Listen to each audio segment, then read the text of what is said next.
ഈ വീഡിയോ കാണുന്ന ഭൂരിഭാഗം ആൾക്കാരും ലോ ഓഫ് അട്രാക്ഷൻ, മാനിഫെസ്റ്റേഷൻ തുടങ്ങിയ കോൺസെപ്റ്റുകളുടെ ഒരു വലിയ ഫോളോവേഴ്സ് ആണ് എന്നുള്ളത് എനിക്കറിയാം.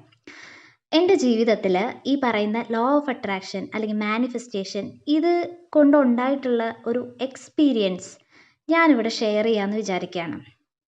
കുറച്ച് നാളുകൾക്ക് മുന്നേ ഞാനും ഇതുപോലെ തന്നെ ലോ ഓഫ് അട്രാക്ഷനിൽ ക്യൂരിയോസിറ്റി തോന്നിയിട്ടാണ് യൂട്യൂബ് ചാനൽസൊക്കെ കാണാൻ തുടങ്ങിയത്.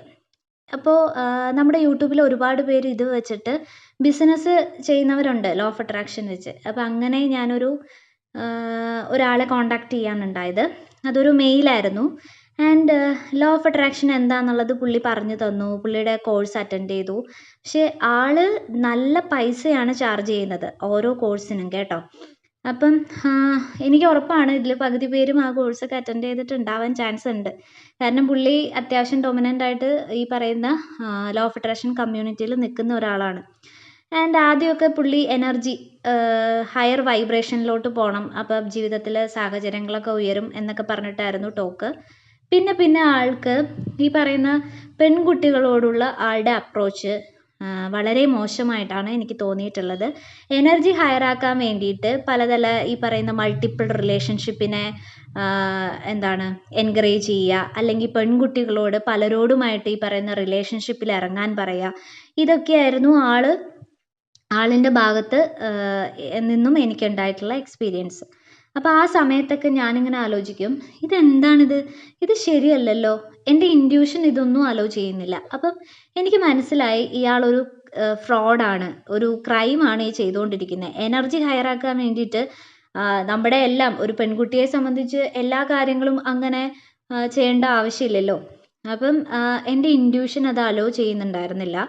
അപ്പം ഇങ്ങനെ ഒരു സിറ്റുവേഷൻ ഉണ്ടായപ്പോഴാണ് എനിക്ക് മനസ്സിലായത് ഈ പറയുന്ന ലോ ഓഫ് അട്രാക്ഷൻ എന്ന് പറയുന്ന കാര്യം ഇതിനെ എന്താ പറയുക, മാനിപ്പുലേറ്റ് ചെയ്ത് പല പെൺകുട്ടികളെയും യൂസ് ചെയ്യാൻ വേണ്ടിയിട്ടാണ് ഇത്തരം കമ്മ്യൂണിറ്റീസ്, അതിലെല്ലാവരെയും ഞാൻ പറയുന്നില്ല, പക്ഷേ എനിക്കുണ്ടായ ഇൻസിഡൻറ്റ് ഇതാണ്.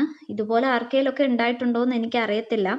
ദയവ് ചെയ്ത് നിങ്ങളുടെ ജീവിതത്തിൻ്റെ കൺട്രോള് നിങ്ങൾ തന്നെ തിരഞ്ഞെടുക്കുക. കാരണം അവരവിടെ പൈസ ഉണ്ടാക്കിക്കൊണ്ടിരിക്കും, നമ്മുടെ ലൈഫാണ് പോയിക്കൊണ്ടിരിക്കുന്നത്. അതുകൊണ്ട് നിങ്ങൾ ആരെങ്കിലും വിചാരിക്കുന്നുണ്ടോ ഈ ചാനലുകളൊക്കെ നിങ്ങളുടെ അല്ലെങ്കിൽ മനുഷ്യരുടെ നന്മയ്ക്ക് വേണ്ടിയിട്ട് തുറന്നു വെച്ചേക്കാണ് എന്ന് നിങ്ങൾക്ക് തോന്നുന്നുണ്ടോ? ഞാനങ്ങനെ വിചാരിക്കുന്നില്ല കേട്ടോ.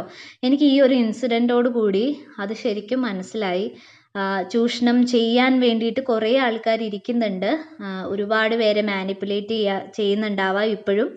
അപ്പോൾ നിങ്ങൾക്ക് ആർക്കെങ്കിലും ഇങ്ങനെയുള്ള എക്സ്പീരിയൻസ് ഉണ്ടായിട്ടുണ്ടെങ്കിൽ, അല്ലെങ്കിൽ ലോ ഓഫ് അട്രാക്ഷനിൽ നിങ്ങൾക്ക് ഉണ്ടായിട്ടുള്ള എക്സ്പീരിയൻസ് എന്താണെന്നൊന്ന് നിങ്ങളിവിടെ കമൻറ്റ് ചെയ്യുകയാണെങ്കിൽ നമുക്ക് അറിയാൻ പറ്റുമായിരുന്നു.